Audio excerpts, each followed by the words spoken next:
All right, this video is simply about bringing a car out of storage. This is a 1997 Lincoln Town Car. I've already serviced it multiple times, but the first step is check the tire pressures. The tire pressures on this car were down about 4 pounds in the rear. No big deal. They were 30 in the rear and 30 in the front. And realize with radial tires, it's sometimes very hard to determine if they need air. You just got to measure it. I can tell you a quick little story. I had this RX-8 and I thought, oh, the tires look great. Well, I almost destroyed the rims on an RX-8. And you can imagine trying to get rims on a car that was built in 1997 because you couldn't take 5 minutes to check the tire pressures. You ruin this rim, I doubt you're going to find a replacement. It's just a feeling I have. Now, the next thing to do, power steering fluid.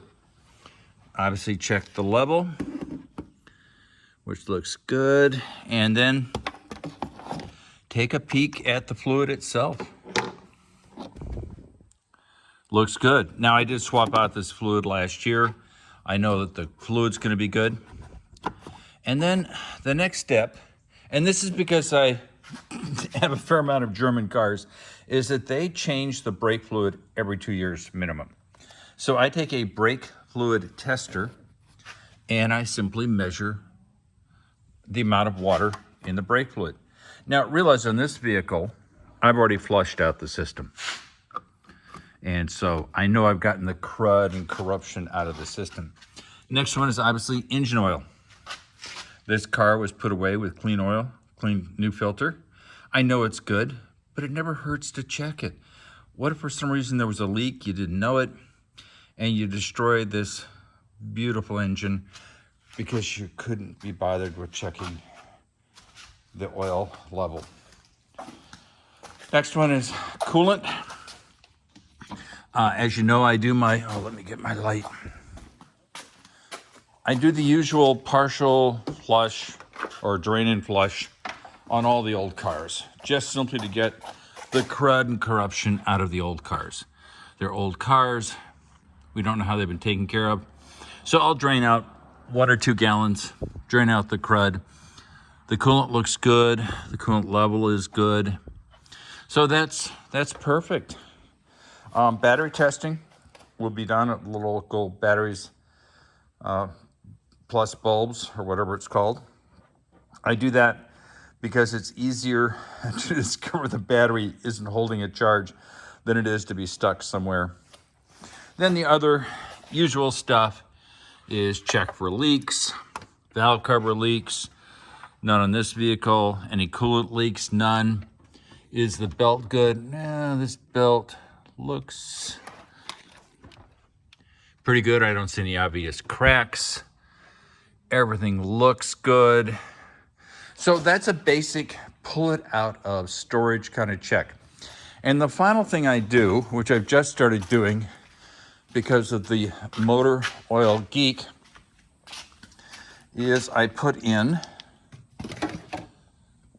either this brand or Driven. And why do I put it in? Because it's got polyethylene amine, PEA. You can see it on the box. And PEA cleans injectors. And if you got a car like this that's sitting for 8-9 months, even though it has alcohol-free fuel with fuel stabilizer in it, you want to give the injectors a chance to be cleaned. It'll be driven for 500 miles this year. And so I dump in a bottle of the injector cleaner with the polyethylene amine, PEA. Lake Speed Jr. recommends it every 3,000 miles. I just do it every year. I've got a full tank of gas. I will run it. I will run in a whole bottle of injector. Life is good. And be careful when you buy this stuff. If it doesn't list that it's got polyethylene amine or PEA, Papa Echo alpha, it's not the stuff you want.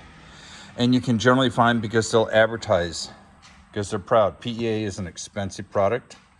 So they're going to tell you they've got the PEA, polyethylenamine. And obviously, check for any problems, anything that needs to be serviced. In my case, that's always the coolant and oil before I store the car back in, along with alcohol-free fuel with fuel stabilizer. So what can I say? I think it's August 30th, 2024. It's 82 degrees, low humidity. Life is good. Love you all. Peace out.